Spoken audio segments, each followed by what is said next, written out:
Alright, I'm back. I just want to make a short video. I just deleted my truck, the EGR and the DPF, so do a little walk around of that. The truck is really dirty right now. I'm going to wait till the sun goes down some to wash it.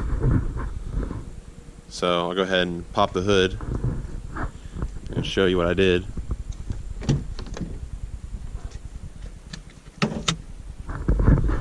And I didn't plan on doing this right now. I plan on waiting until next year to do it, but the EPA and all that stuff started cracking down on people, so I went ahead and jumped the gun. So under here, you can see that I took the EGR cooler off, put some block off plates on there, rerouted the coolant, as well as over here I took the throttle valve on top of the throttle, on top of the intake horn off, as well as unplugged the throttle valve on the back side.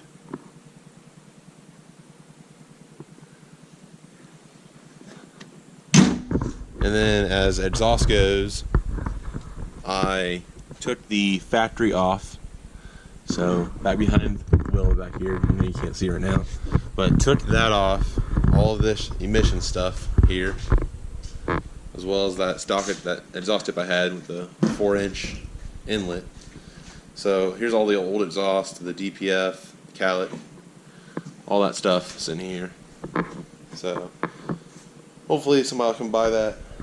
But exhaust I got is actually a 5-inch downpipe, and it runs 5-inch all the way back, and it goes back here to an 8-inch tip.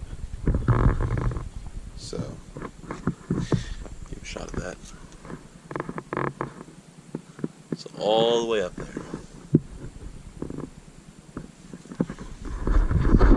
and it was actually a bear to get that old exhaust off there. So what I did was I unbolted the 4 bolts on the Calet side, the 3 bolts where the DPF meets the downpipe, all those off, and then there's a few miscellaneous hangers that I took off.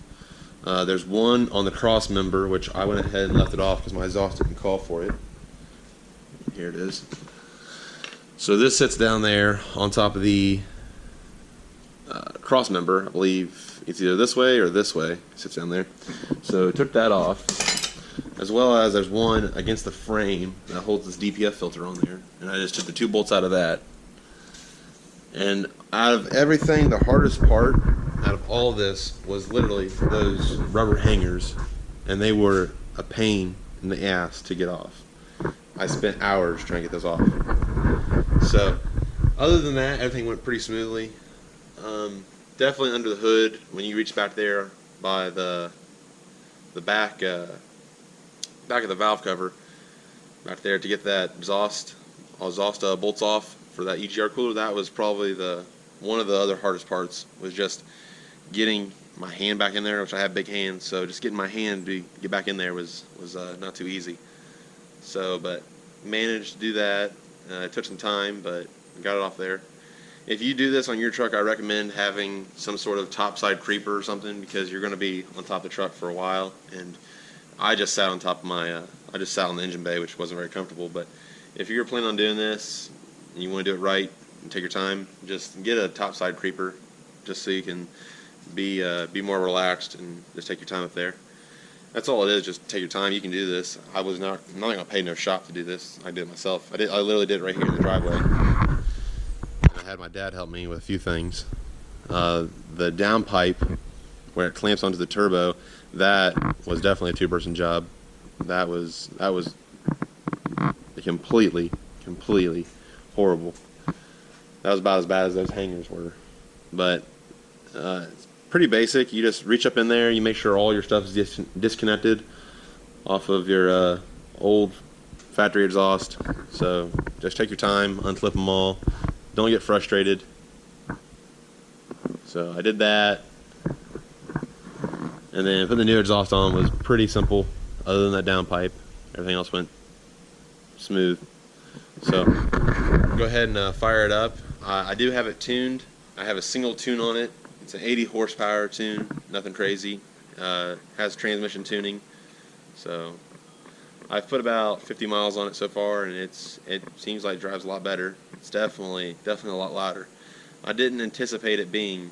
I thought it was gonna be loud, but the camera won't do it justice of how loud this thing is. It sounds just like a big rig. I know if I did a second gen swap, it'd sound like deeper, but for having a stock exhaust or stock turbo rather, it's pretty loud. So I'll go ahead and see you outside here, and I'll fire it up.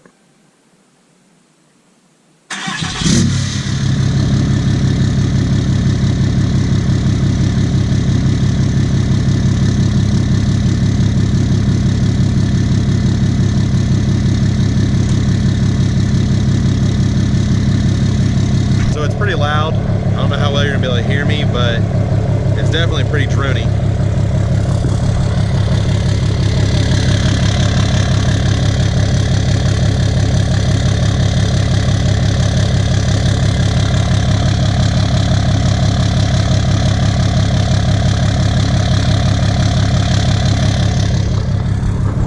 You can definitely tell a difference in the smell from the factory and that smell is just like straight diesel. But I'll go ahead and put on the high idle so you can hear it sounds like under a little bit of load.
As you can tell, it sounds pretty good, but like I said, the camera does not do it justice whatsoever. But that's basically the newest updates I've had. Those are the only two things I've really done is the EGR deletes and the exhaust. Everything else is pretty much the same. I started on in here. Oh, don't mind the mess. I'm going to have to clean all this up here in a minute. So, one thing that did happen is I did make a little bit of mess taking one of those coolant lines off, so be prepared to fill it up with some more coolant. But if we step in here where the Jetta is, I'll show you what I've been recently doing. As of recently, I bought a set of, well, multiple set wheels actually, because I'm going to polish the fuel forged out there whenever it comes time for me to clean them. But I didn't want to start directly on those, so I picked up a set of aluminum wheels and I polished them, and they turned out pretty good. I might post a pic right here.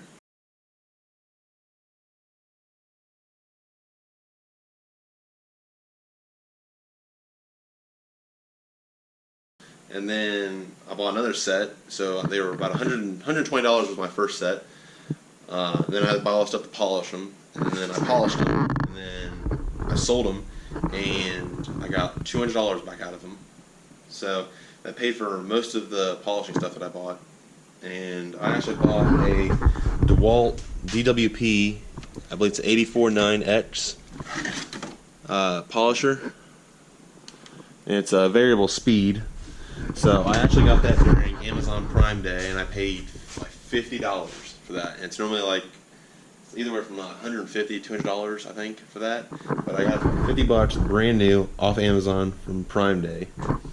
And then recently I bought a DeWalt orbital sander, which has helped out a lot, especially with these big old dudes. So these are actually 22.5 by 14 Alcoa super singles, and I have 4 of them sitting here. And I paid, it was about, I think it was $120 a rim I paid. And again, I'll show a picture of what they looked like when I started.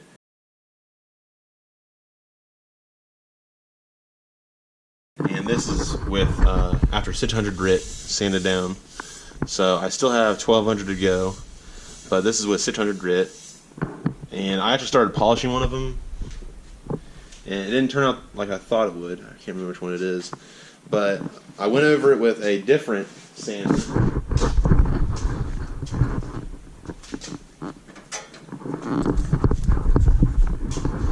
So the one that I sanded and didn't turn the one that I polished and didn't turn out very well, I went over it with this one. Now this is a orbital sander, and I say that in quotations because it rotates and it spins. And I believe that this dug in too deep, so it left some nasty scratches, even though I went over it the same way with all of it. But I bought this DeWalt variable speed orbital sander, and that thing works amazing. It didn't leave any imperfections or whatever in it. And I can't remember if this is the one I did or not. I think this is the one that I did. Now I didn't go deep enough to take this coloring out of here, but it just looks like a matte finish. So I think 2 or 3 of those I went over, and it turned out really well. So I still have to go over them with 1200, and they're ready to be polished out. Now these over here, on the other hand, these were $75 when I bought them, and I was going to polish these, but they have rivets in them. I don't know if you'll see it or not, but they have rivets, and one of the rivets actually broke off. So instead of me trying to polish around those rivets, which if that polisher hooks anything that's sticking up, if you go a certain way, it likes to try to yank it out of your hand because it's electric, and it doesn't forgive.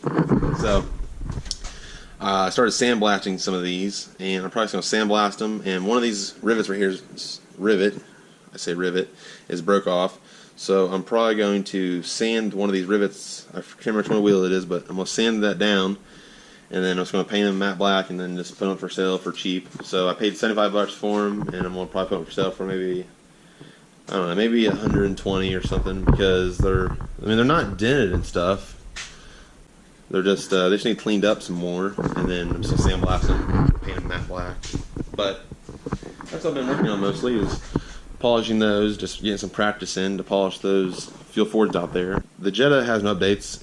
I just need the injectors to be rebuilt, which I sent them up to a guy up there in Muncie, and they're about $700 to get those completely rebuilt with just factory everything. And then I need a new head, when the head's roughly about $1,000. And so those, and then I need new head bolts, and I believe I already have the gaskets. I just need head bolts, and I need the timing belt tools in order to get this timing belt back in the correct spot, which I have a pin here to hold my injection pump in the correct spot. So I just need top dead center, and then the timing belt kit to put it all back together. So my cam is in the correct position, all the teeth are in correct positions, and then we should be good to go. So it's about $2,000 to hold me up, and then I need the oil and the fluids, obviously. The turbo's still good. I have a new exhaust manifold for that. So I mean, it's nearing. I don't know how long until it's gonna be done, but I probably won't drive it in the wintertime. I'll probably stick with the Monte Carlo.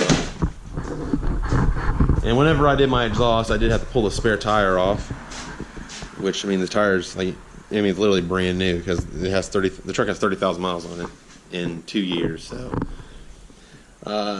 whenever I put the stock wheels back on for the wintertime, I'll probably throw this back up underneath there just to store it under there. I honestly don't plan on driving the truck in the wintertime. I'm hoping to put it in someplace to store it, just because I just don't want to deal with all that rust and stuff. But yeah, that's about it for the updates. So if you want to see more on this truck or in the Jetta, go ahead and subscribe to the channel and follow me. So I don't know how often I'll be posting videos, but sooner or later I'll post some more. So until next time.